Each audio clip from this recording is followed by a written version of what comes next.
How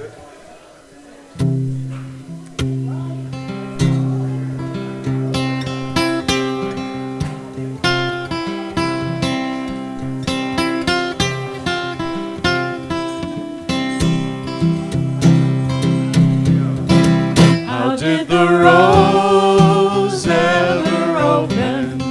How did the rose ever open its heart and give to this world all of its beauty?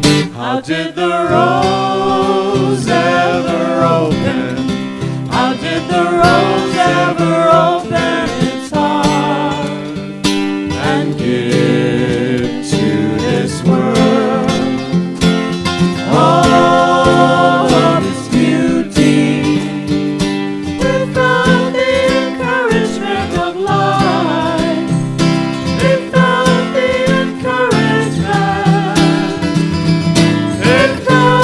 encouragement of life against its being.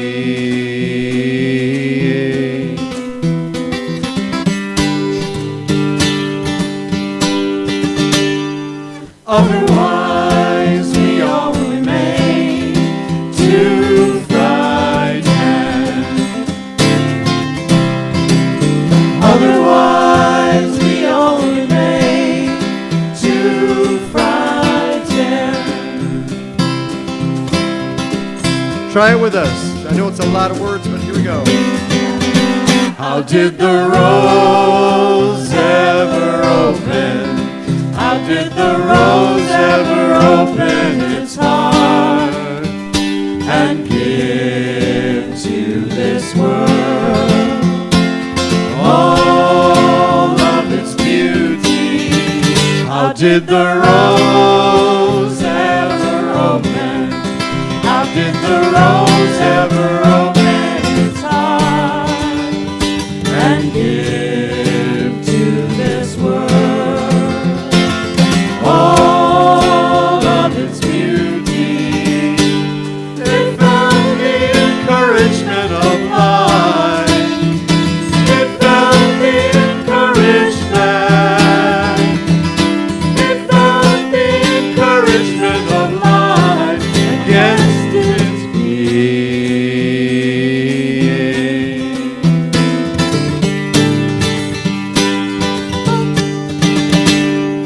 Otherwise we all remain too frightened. Otherwise we all remain too frightened.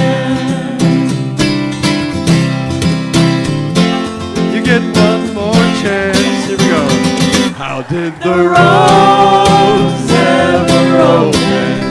How did the rose ever open its heart and give to this world all of its beauty? How did the rose ever open? How did the rose ever open its heart and give to this world all of its beauty? It found the encouragement of life. It found the encouragement. It found the encouragement of life against its being.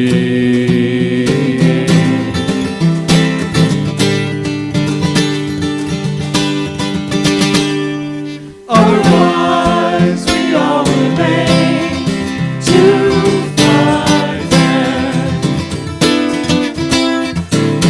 Otherwise we all remain too frightened.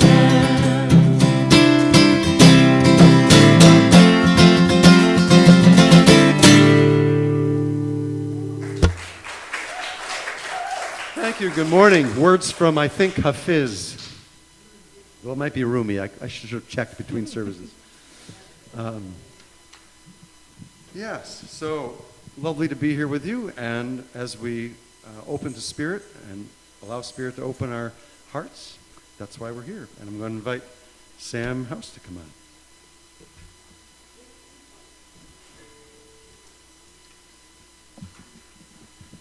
Good morning. Please join me. My name is Sam House, and I'm a trustee for here at Unity. Please join me in sharing our mission statement, where we say together, the mission of Unity Church in Albany is to awaken to and embrace the Christ in all persons through prayer and service. Thank you. So for today, the sort of centering prayer, for all too long, when it came to prayer in my world, if prayer were a recipe, it had one ingredient. It went like this: my will be done. I could congratulate myself when things that I was praying for turned out, and when they didn't turn out so well, I could do a good job of berating and beating myself up. So slowly, over time, I've come to realize that there might be another way to engage in prayer. Annie Lamott wrote a great little book, and she reminds us of 3 great prayers: help, thanks, and wow. And I kind of like that.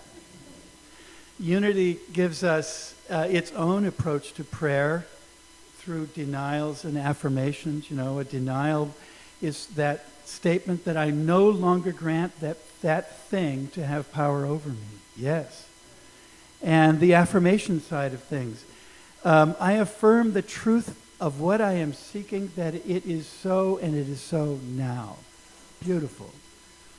Well, these ingredients have made for a much more potent recipe for prayer. And I've added one more ingredient to the powers and denials for me. And that ingredient is yielding and surrendering. Yielding and surrendering, I fully trust that the mystery of life unfolds perfectly, even when I may not understand it. So I've added these ingredients to my prayer pot. And one additional ingredient that I've added to put a little flame under the pot to heat the prayer up are lines from great gospel songs, okay? And so with that in mind, as we prepare to enter prayer, take a deep breath now, if you will, centering ourselves,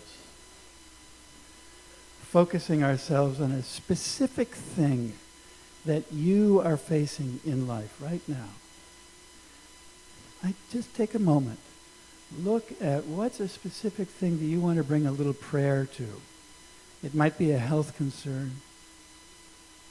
It might be a relationship.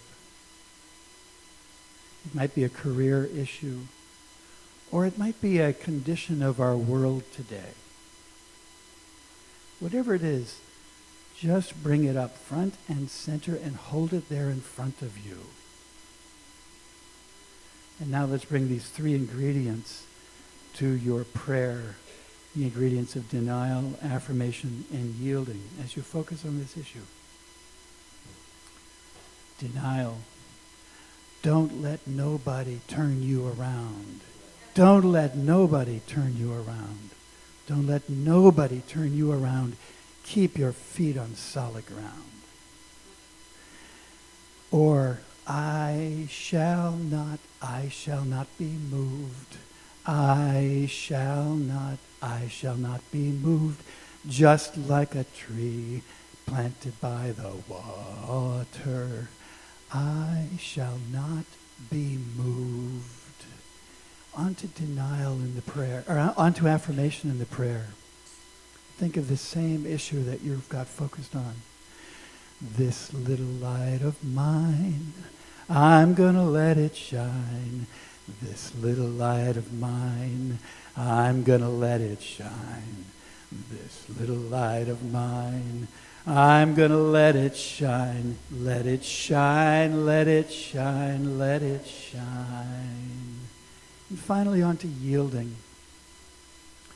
Thy will be done, I surrender. Thy will be done, I let it go. Thy will be done. I hand it over. Thy will be done. I yield to the great mystery of life. And so it is. Amen. If there are prayer chaplains here today, could you stand or raise your hand? Here's Dennis and Lois. I'm sorry, Lois.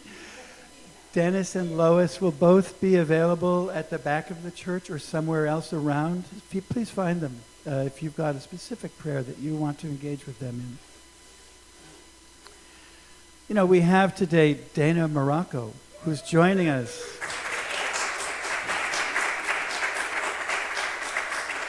Not to put any pressure on you, Dr. Marrocco, but the gossip from this morning was that it was a fabulous talk, and so I look forward to it. In addition, Dana will be giving a workshop from about 12:45 to 3 o'clock today, and there's still space. The cost is $35. You can pay that to Reverend Roger, correct? Yeah, I think Chris Johnson's collecting. Chris Johnson in the library is collecting, okay, for that. Dr. Dana speaks, sings, and performs self-help stand-up comedy at spiritual centers and retreats. I understand that song and music is also a part of her way of engaging us. So I look forward to that. And your work is inspired by A Course in Miracles to a great degree. Thanks. The group from Unity Service in Community members, you ordered some T-shirts that say that.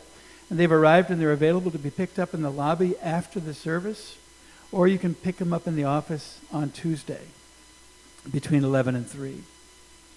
Our next coffee house is scheduled for Friday, July 12th at 7 p.m. It's a Saturday, says Gary. Despite what is in your calendar of events, that's when it actually is, July 12th at 7 p.m.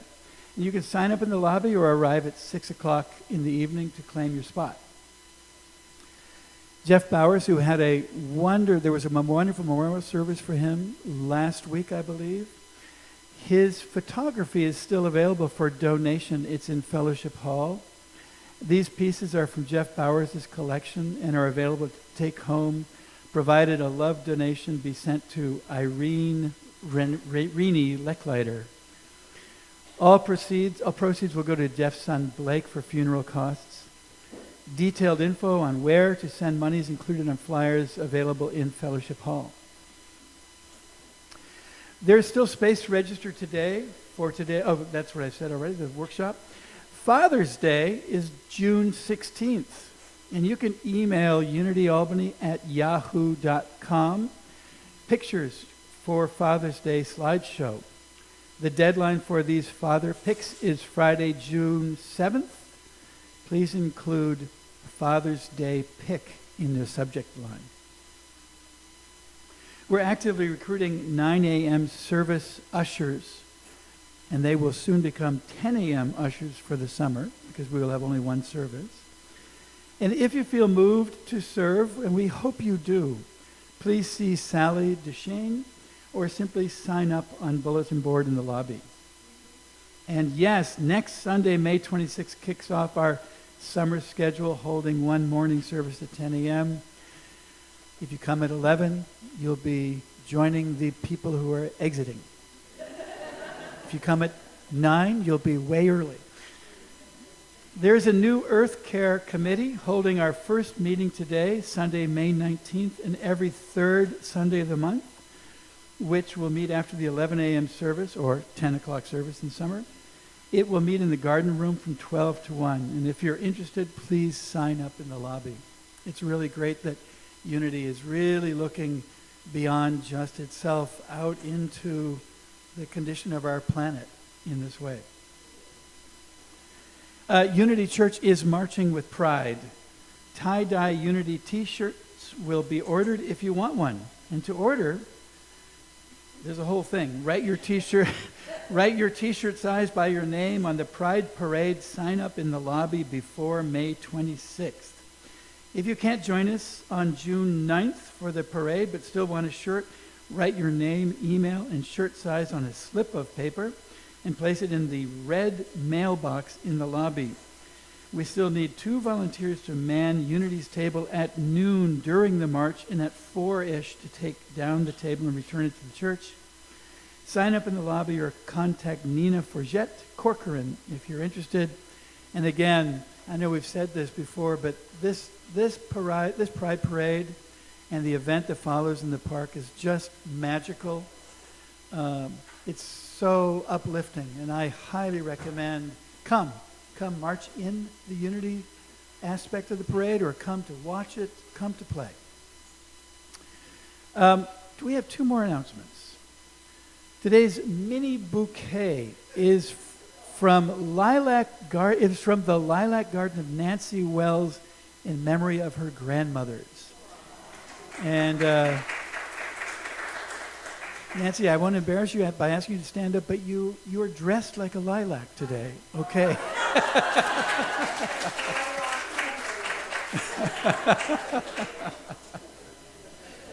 Finally, this announcement also from Nancy Wells. It's a teller's update. Here's how it goes.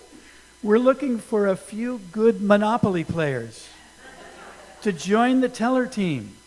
Because if you can play money, you can count real money. So come do that. See Nancy afterwards if you're interested. Finally, let's focus on the daily word. Today's daily word is gratitude. Can you say with me, I am gratefully and wonderfully blessed? Yes. Henry David Thoreau wrote, I am grateful for what I am and have. My thanksgiving is perpetual. An attitude of thankfulness serves me well when I consider the many blessings for which I am grateful. In a quiet moment, I open mind and heart to experience the magnificence and magnitude of all that God is. I consciously know that I am grateful for divine presence in my life. Because of this, I give thanks in advance for the many possibilities and opportunities before me. Gratitude is the heart's response to life's infinite blessings. My gratitude expresses as peace, love, and joy. With anticipation and appreciation for future blessings, I affirm, can we say it together again? I am gratefully and wonderfully blessed. And from Psalms 139, verse 14, I praise you, for I am fearfully and wonderfully made. Amen. Thank you.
morning. Everything you've ever done, everything you've ever been has brought you here to this moment. This moment. This is the day the Lord has made. I said this is the day the Lord has made. That's what I'm talking about. Very nice. I'm Reverend Roger Mock, filling in for Reverend Crystal at this part of the service, who's meandering back from Sedona, where she was with her mom and stepdad this past week, having a wonderful time, as it seems to appear on Facebook. Riding around in that pink go-kart.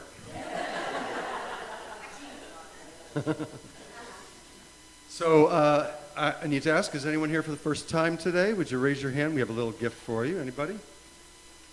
Anybody? Come on. Okay. Okay, it's good. Anybody who's been here before but would like a little gift anyway? Okay. All right. You'd have to raise your hand to find out. Okay. Oh, okay, Claude, we have one back there. And somebody else is manning up over here. Welcome, glad to have you here. We'd like you to know that we have fun and games after the service in the fellowship hall. Tea and coffee and food, and there's always some goodies. Join us if you would. It'd be great to have you. Some of you have been introduced, maybe. Dana Marrocco, would you stand up? Our guest this morning, Dana. We're delighted to have with us here this morning. She'll be doing a really fun talk and a really fun workshop this afternoon. You'll get a taste of that. And you can sign up in the library with Chris Johnson afterwards if you like. Starts at, we said 12:45, kind of to give people time to get some goodies and hang out and come back up. They'll be right here. So the time is, fluctuable. That's not a word, I made it up. Fluctuable. Write that down, it's going to become big.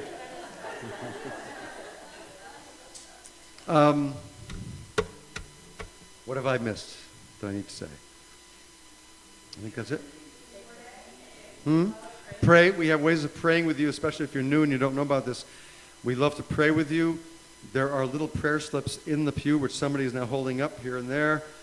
Fill them out. There's a little wooden box in the lobby called the answer box. Put it in there. Our prayer team will pray for the rest of the month for you. Send it off to Unity Village, where Silent Unity will pray for it for another full month. I mean, come on.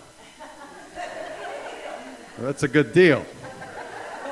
And we also have our prayer chaplains you heard about will pray with you after the service if you'd like individual prayer. So there you go. Let's say together, before we do that, we need to say hello to each other. Please stand and give each other a little hug and greeting.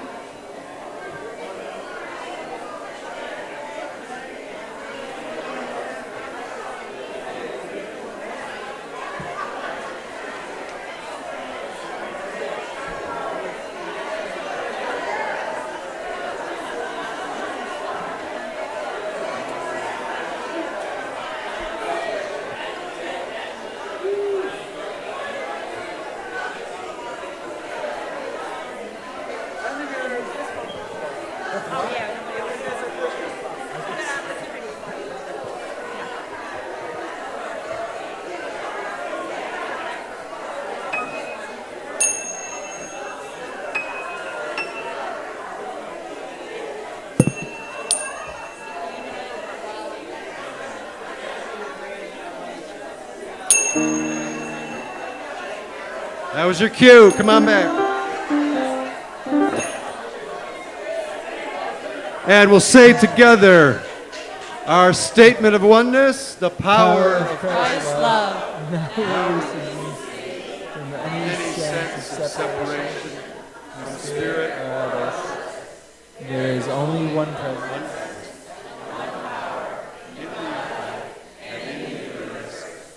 That one is God. is. We'll do a little chant to lead us into our meditation time. No music during meditation. Here we go.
So the ego judges to stay alive.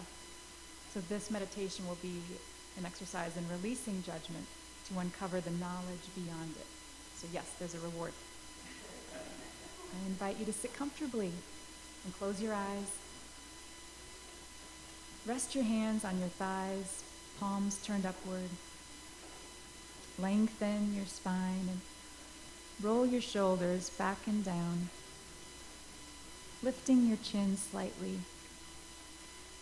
Sit as if you are nothing less than royalty.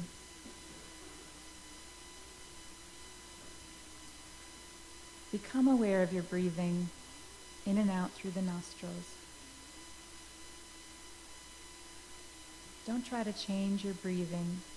It will slow and deepen on its own.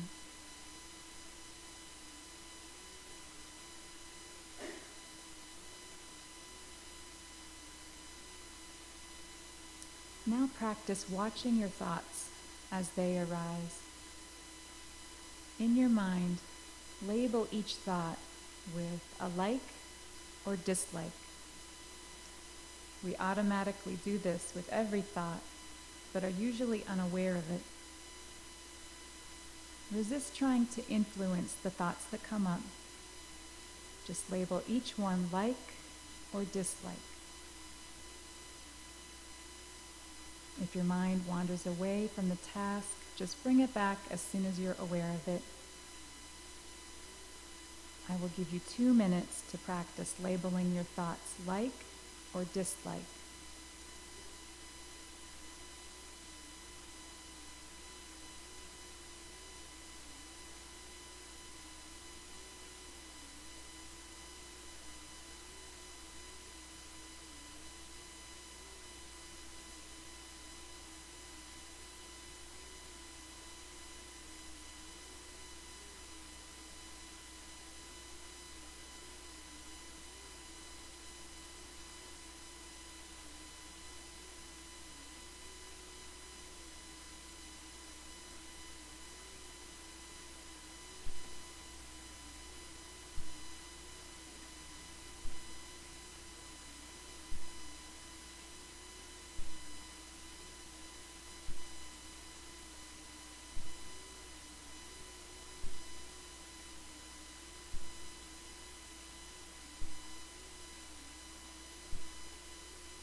continue to watch your thoughts without labeling them.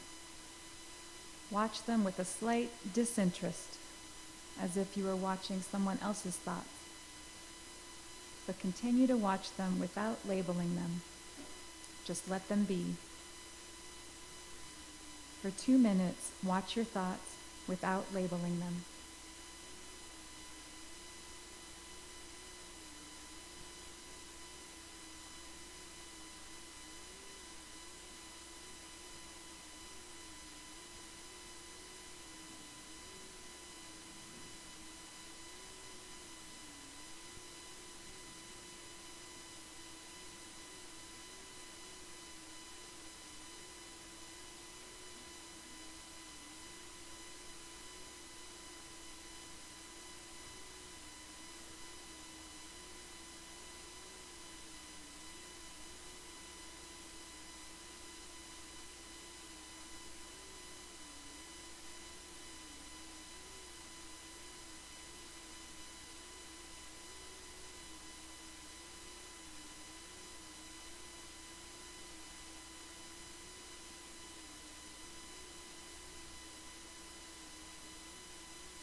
Now notice which practice you preferred.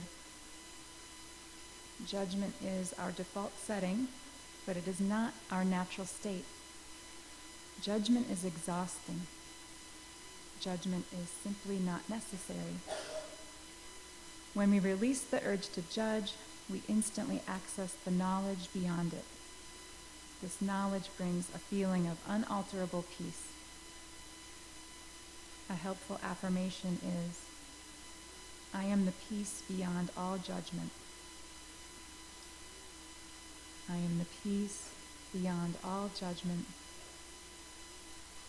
And once more, I am the peace beyond all judgment. I will end with a quote from A Course in Miracles that inspired this meditation. All uncertainty comes from the belief that you are under the coercion of judgment. You do not need judgment to organize your life, and you certainly do not need it to organize yourself. In the presence of knowledge, all judgment is automatically suspended.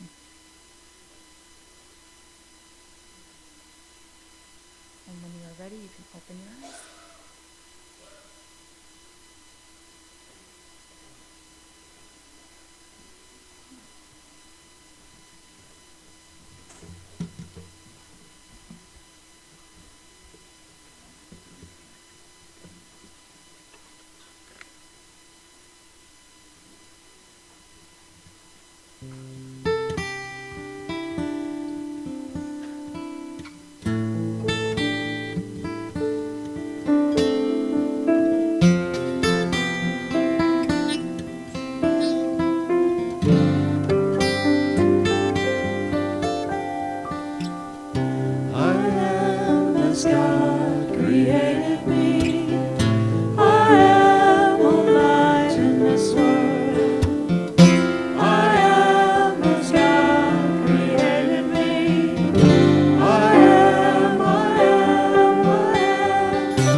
So now that I know no one's judging me after that meditation, it's true confession time.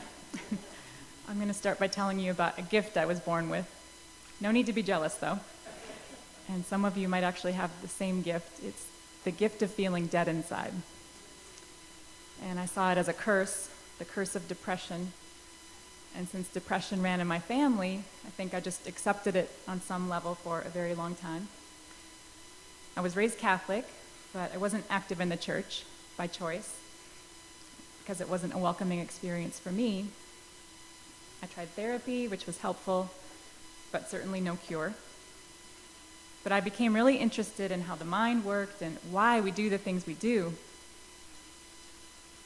And I wanted to study the mind as a scientist, though. I was certain that spirituality would have nothing at all to do with the revelation I imagined having. But after getting a PhD in psychology, I was still struggling. In fact, my depression peaked a few years later after having my children. I had postpartum depression with both of them. And this is what it felt like for me in the darkest part of the depression. So I'm reading from the first paragraph of my book. Depression has a taste. Its bitterness will not leave your mouth, no matter how many times you try to swallow it. Depression has a smell. Its rancidness saturates every breath you inhale. Depression has a sound. Its piercing shriek is so deafening that lips are moving all around you, but you can't make out a word. Depression has a look. Its searing glare is reflected in eyes that only send daggers your way. Depression has a feel. Its bone-chilling frost is like an anesthesia that never wears off. So there's that. And it was in the midst of this all-time low that I finally reached a point of surrender. And I made a cry for help in my mind, and I do remember exactly what I said to myself. I said, if there's a higher power, which there probably isn't, then come and save me, which you probably won't. And you're going to have to do all the work since obviously I'm in no position to get to you. I'm balled up on the couch. And that actually worked. Not immediately, but it created the small opening that was necessary to get things moving in the right direction. So I started looking at things in a new way, and I started teaching yoga. I ran a business as an energy healer for a while, doing biofeedback. And then I was introduced to A Course in Miracles by a colleague, and I was really never the same after that. The book had me at hello. And I do think that the Course helped me heal my depression permanently. And it really came down to me confusing internal and external. I thought that my external self was what I presented to the world through the roles I played. And I thought my internal self, my private thoughts of self-hatred, were the real me. And now I know that my private thoughts of self-hatred are just as external to me as everything else I think I am, when I think with the ego, which is the fear-soaked part of my mind. And I'm even to the point now on a good day where I can think of my depression as a gift. Because I was actually seeing the ego very clearly, and through seeing it clearly, I could make a firm decision to see it had nothing to offer and let it go. And what I went through inspired me to write a book about self-deception. So I'm going to share all of the top 10 lies of the ego with you in just a bit here in some detail. But first, the spoiler alert that there's really just one lie in need of correction, and that is the lie that it's possible to be separate from each other and separate from our source. And this error has trickled down to all other errors or lies. So here's the list as I see it, and this was inspired by David Letterman's top 10 list. I thought, wouldn't it be funny if the ego was up there, having to reveal what it was really up to? So we could laugh at the lies. So here's lie number 10. Nothing's more important than being right, and of course you always are. So the game the ego plays is, if I can convince myself that you are wrong, I can cover up my hidden belief that I'm the one who's wrong. And in psychology, Anna Freud called this reaction formation, where the person who digs in their heels the deepest, you are wrong, is actually the most afraid that they are the one who's actually wrong. And this awareness can help you respond compassionately in a situation where you may otherwise be tempted to defend your position. The Course asks us, do you prefer that you're right or happy? An exercise in mental stretching would be to ask yourself 2 questions. Who have I locked up in a penitentiary for the eternally wrong? And what judge do I consult in confirming that sentence? Of course, if you're locking anyone up in your mind, you're doing it with the ego, who wants you to build that wall between yourself and others, stronger and higher every day. Lie number 9, there's not enough of anything to go around, so take your share by any means possible. And the ego loves to take you down the rabbit hole of scarcity. The way it works is either you have something or I do, but we can't have it at the same time. What if our belief in lack came first, and then we started seeing that belief projected outward in the world and in our bodies? Ken Wapnick, a Course philosopher, wrote in his book, Form versus Content, the body was made to be an instrument of scarcity. If I do not fill my lungs with oxygen, my body with food and water, and my psychological body with love and attention, something terrible will surely happen. And the way out of the scarcity trap is to draw from Spirit's knowledge of abundance as our identity. Challenge yourself to set an intention, one day at a time. For today and today only, I'm willing to believe that I could never run out of anything that matters. My list of things I have enough of today are lip balm, arugula, friends, and love. Lie number 8, chaos is business as usual, so get used to it. The Course clarifies the problem at hand. You look on chaos and proclaim it as yourself. Often we do let chaos define us, but we could view it as a choice. Chaos is our unconscious acceptance that everything must change, blocking our awareness that nothing real could ever change. Our perfect peace is unalterable. The practice is to pay close attention to the slightest irritation at the chaos around you, because beneath it lies seething resentment and anger, like molten lava ready to erupt. And I've asked myself, if minor irritations are signs of a larger problem, does that mean I'm almost constantly angry? Yes, when I'm following the ego. I think I'm angry at XYZ outside of me, but I'm really angry that I think I've pulled off the impossible, separating from my source of love. Line number 7, there is someone out there who can finally complete you, so never stop searching. If we keep looking, the ego confidently tells us we are all but guaranteed to find that feeling of completion we long for in another. After all, it's a great big world with endless possibilities. But the secret mantra of the ego, according to the Course, is actually seek and do not find.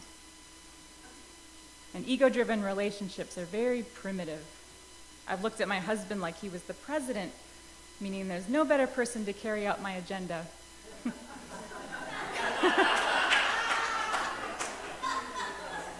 And then I've looked at my husband like he was a president I didn't vote for. Like there's no person more in the way of me carrying out my agenda. And we can evolve all of our relationships by allowing Spirit to repurpose them. It will result in a shift away from elevating or condemning the other person as you understand that completion and wholeness is something that both parties already bring to the table. Line number 6, you must find a way to be truly unique or better than others, because you are. And the ego tries to convince us that if we don't continually strive to be unique and superior, our identity will weaken until we cease to exist as an individual at all. And Spirit clarifies that only our fictional separate self that we created would be released. And the thing about chasing the victory is that the victory is not that sweet. This is because it's isolating by nature. Our most special victories can't be shared. The Course says, specialness can never share, for it depends on goals that you alone can reach. For example, my long-term goal of finally becoming a doctor made me happy for all of about 1 month. Not for the lifetime, as I imagined. And this is because our individual goals always feel a bit hollow. and joint goals are much more fulfilling. Lie number 5, you must attack first and often, or risk being defeated. All forms of attack, from physical to verbal to just thinking about it, are vehicles for the ego's agenda to reinforce that idea of separation as a fixed state of being above all else. Applying Spirit's knowledge, we can come to understand that attacking or being attacked wounds us equally. That's because there's actually only one of us here, appearing as many, which means that all attack is self-attack. And the ego wants us to focus intensely on our enemies, and this prevents us from figuring out that it's actually our unconscious guilt over separating from our source that never really happened, which is behind attack in every form. As the Course reminds us, you are trying to escape a bitter war from which you have escaped. The war is over. The practice of parting ways with attack thoughts is to replace them with thoughts of innocence. So start with something easy. I could say, I see complete and total innocence in my cat, Zane Grey. And this is easy for me because my cat can do no wrong in my kingdom.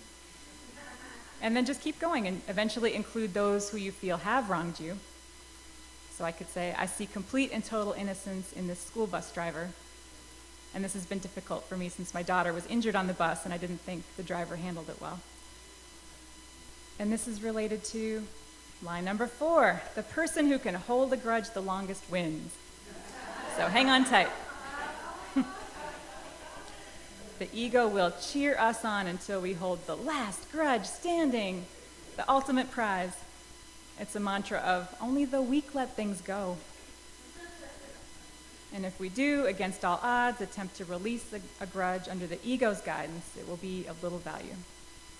Whether we do so because we're better than anyone who wronged us, or we demand an apology with a dramatic ultimatum, or we hide a lasting resentment behind momentary kindness, in each case, we've still fulfilled the ego's goal of seeing ourselves as separate and better. Even when we muster up enough compassion to understand where the other character in our grudge story might be coming from, although that's an improvement, what would really cut to the quick is to acknowledge that a part of us, the false part, unknowingly consented to the story with the goal of self-punishment. And wow, was that ever effective? Spirit can help us unlearn this style of destructive forgiving with a reminder of oneness, which means that all forgiveness is self-forgiveness. As the Course teaches, my grievances show me what is not there. Any grievance against another is symbolic of our totally unjustified grievance against our source, that it somehow wronged us when we forgot about it from the perspective of the ego's dream world of hate. We can repurpose the world from the ego's prison to Spirit's forgiveness classroom, where we're ready and willing to look at our faulty perceptions about everything. Instead of active fault finding, our interest shifts to recovering faultlessness. Line number 3, reacting out of fear comes naturally, so stick with the program. Operating in fear is our default setting until we choose to follow Spirit, the teacher of love, instead. We're either loving or fearful all of the time. Only the ego believes it's possible and necessary to mix love with a healthy dose of fear for our own protection. But love built on a foundation of fear is doomed to fail. Fear mixed with love is our experience only because we set it up that way in the dream we share. And it's the cruelest form of self-punishment imaginable, and we are just imagining it, a continuous reenactment of believing we discarded love and must fight fearfully to get it back. The Course says, produced by fear, the ego reproduces fear. And this reminds me of the computer science analogy, GIGO, garbage in, garbage out, which simply states that faulty input yields faulty output. And our faulty input was accepting the fear-inducing idea that separation from each other and our source was possible, and that was what we wanted above all else. And all output following that decision has been infected with fear and is therefore faulty, and we can learn not to trust it. Line number 2, love is a sign of weakness and can really mess with your head. Avoid it at all costs. The ego's goal is to use fear to block love in all forms from our awareness and then send us on a desperate, never-ending search for it. The ego doesn't want us to remember that we are love itself. If we did, the ego would cease to exist instantaneously. The Course encourages the mantra, love is my heritage, and with it, joy. What we're called to do is get in the flow of love. Think of it like handing out Halloween candy. We give it freely and equally to all the children who come to our door, even though we prefer some costumes over others. Right? Some costumes are adorable, some are fearful. Fear is just a very popular, overused costume that we can choose to wear or choose to shed. We certainly don't need to ask someone else to take theirs off to prove their love underneath. We know that on some level, and we can act accordingly. And since there's only one of us here appearing as many, imagine that you are the one holding the candy bucket and the one getting the goodies. And you can give out candy unconditionally to all the other versions of yourself. And in doing so, you alone would transform fear to love on a grander scale than you could even imagine. And yes, I'm saying that candy equals love. Have you tried marshmallow peeps? They're so good. All right, here we go. Lie number 1. You can't count on anyone but yourself. And by the way, you're a huge disappointment. The ego is out to persecute you personally, although it's actually not personal because it reserves the same fate for all of us, to take the idea of separation to the extreme where we each experience the horror of not feeling connected to a single thing. And the ego won't rest until it gets you to that place of suffering and solitary confinement. The ego's days are numbered, though. It's the only part of us that can die because it was never really a part of us. And to remember this truth, we only need give the teacher of misery the pink slip. And the new hire, the teacher of joy, asks, can we laugh about it yet? And I've realized that if I can't make something fun, I just don't want to do it. And my 20-year-old self wanted to be a singer, actress, or stand-up comedian. So I'm still trying to do all those things that I love to do. So to finish this talk, I'd like to share a mashup I did of my favorite book, A Course in Miracles, and my favorite movie, The Sound of Music. So I'm using the soundtrack to tell the story of the healing journey that we all share.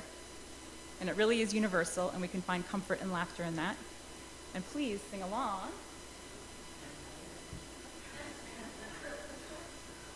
Goodies here. So it's the sound of a miracle.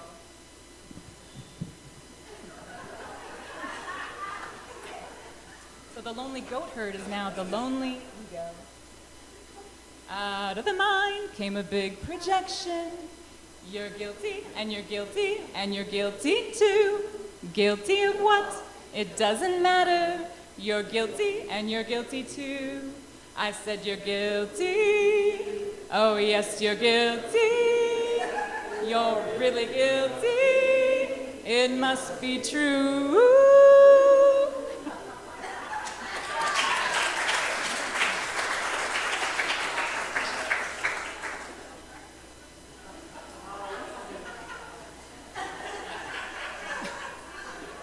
So the nuns were convinced that Maria was the problem, but we know with the work we do that eventually you have to look in the mirror at yourself, right? How do you solve a problem like the ego? How do you catch your fears and pin them down? How do you find a word to define the ego? A deceiver, a distractor, a clown.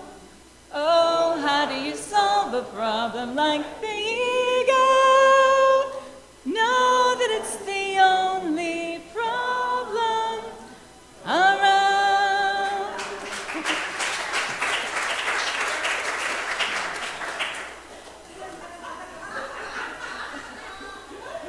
So do we really need to climb every single mountain?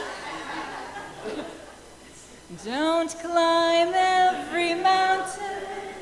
Don't search high and low. Don't follow every byway or every path you know. Don't climb every mountain. Don't ford every stream. Don't follow every rainbow or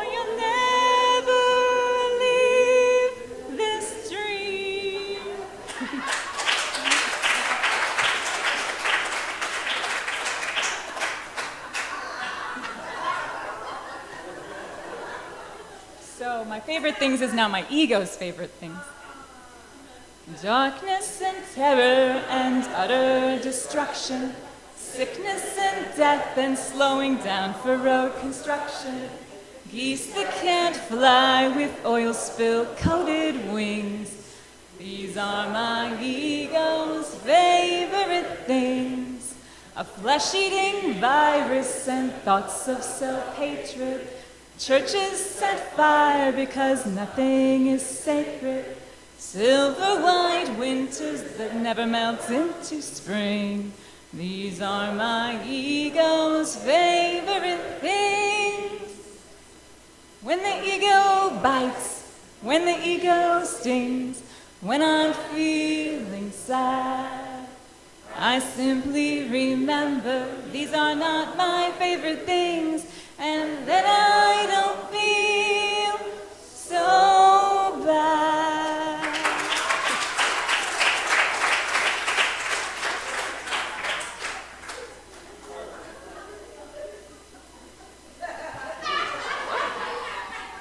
All props are from my children's toy box.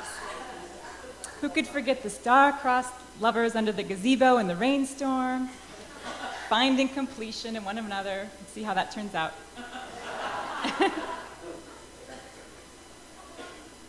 I am separate, and you are separate. How else could it ever be? Sometimes I love you, sometimes I hate you. What a calamity. I need someone much, much wiser, telling me what to do. Maybe I should listen to Spirit. Yes? I'll take care of you.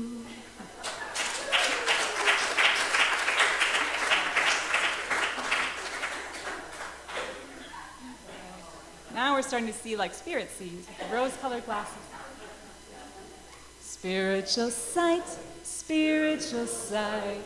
Now I'm finally believing that you were right and I was right. It's a new way of seeing. Blossom of love, may you bloom and grow forever. Spiritual sight, extending blessings forever.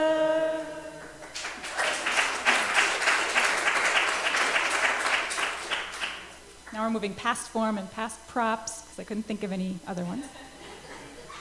Forgive. Yes, it's time that we forgive. Forgive. Let it all go and forgive. Or you can count your grievances, and you can even call them sins. But it's not really possible to sin, and we're back to one again. Forgive, no more sin.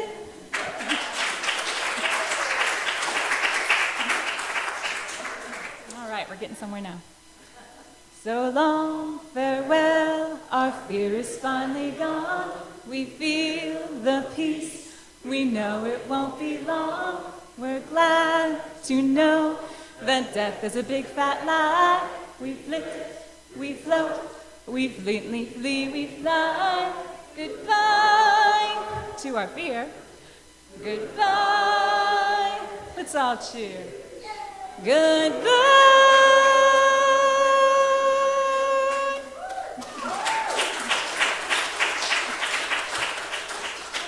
Okay, the big finale. Ready? Heaven is alive with the sound of miracles. Not one note was missed in the symphony. Love fills our hearts, no one is excluded. There's never a lack, and we have no needs. If I dream of a hell where my heart is lonely, I know I will hear what I've heard before. My heart will be blessed with the sound of miracles, and I'll sing once more. Heaven is alive with the sound of miracles.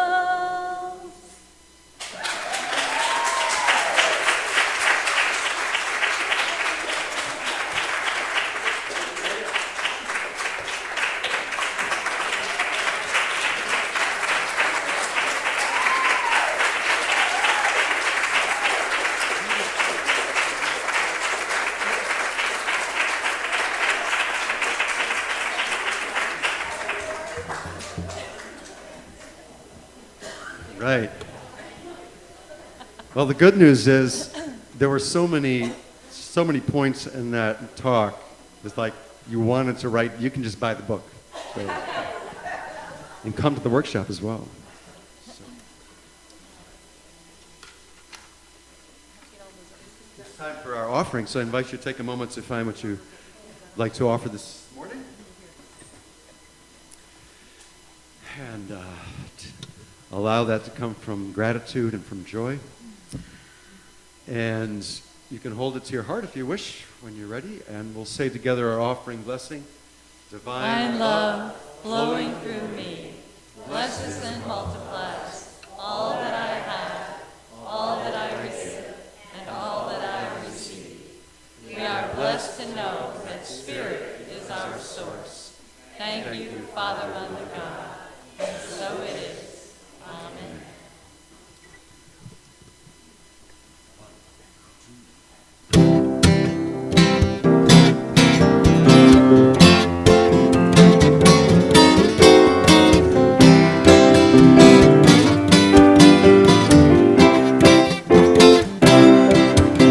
When the walls come tumbling down, I choose joy.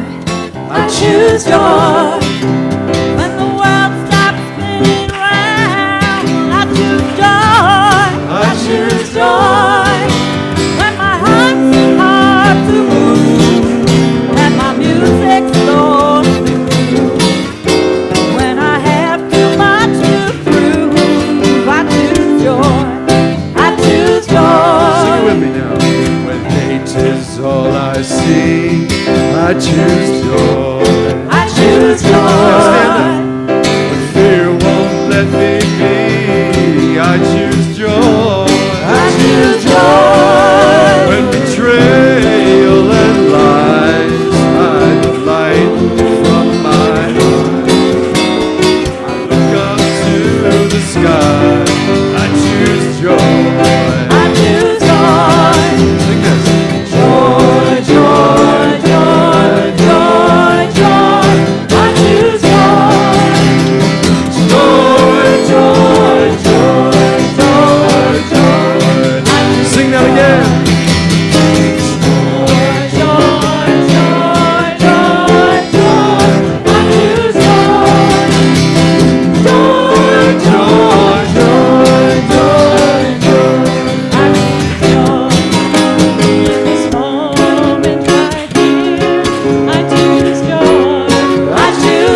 choose joy. I choose joy.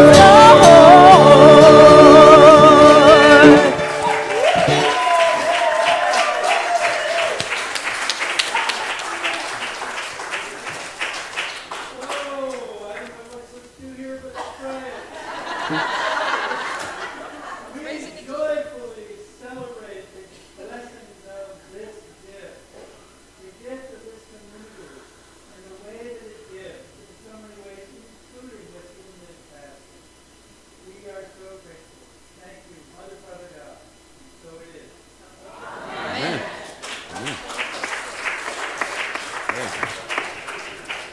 All right, does anybody know if we have any children today?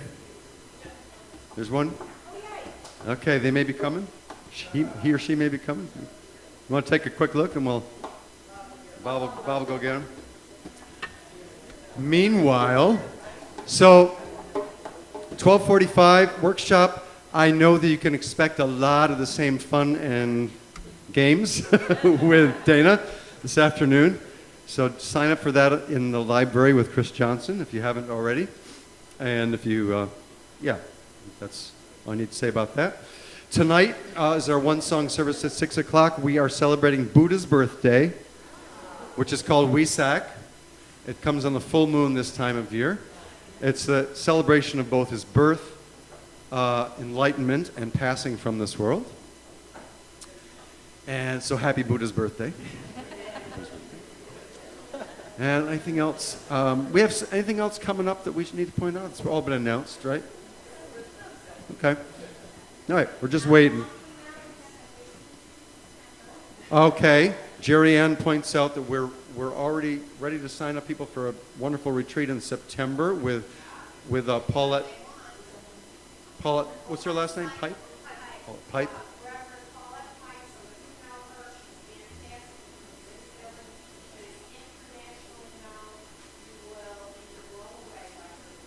Yeah, so. And the retreat this year is happening in Latham, Carondelet Center. All right. Church in the Park is coming up in July. Second Sunday in July. Okay, hello. So, if you'll hit number 6. Come on down. All right. So, hi, Anna. How are you? Did you have fun? You and Trudy have a good time? What'd you guys do? We use our imagination. One of the 12 powers, imagination. Very nice. Great. Well, thank you, Trudy and Anna. We're glad to have you here. We're going to say a little blessing. With our palms together, hold it out, and we'll say, we love you, we bless you, and we behold Christ in you.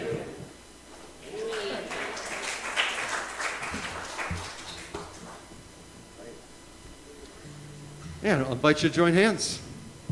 And we'll do our closing song.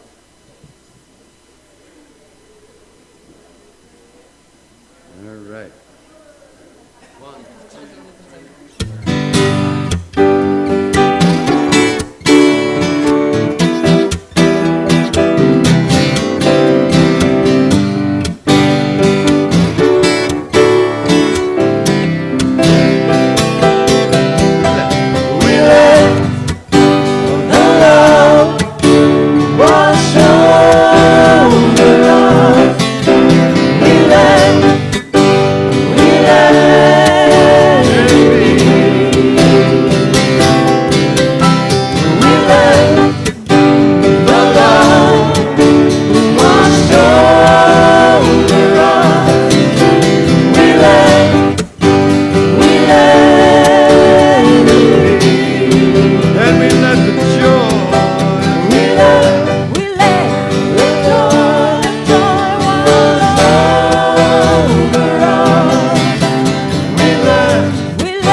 You have the sub on?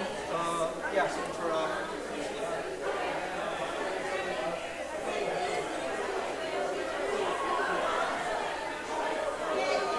she'll be in here, but she probably doesn't need monitors. I think so. She gonna use the mic, you think? Yeah.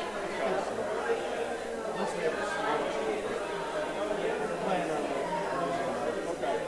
She wants to.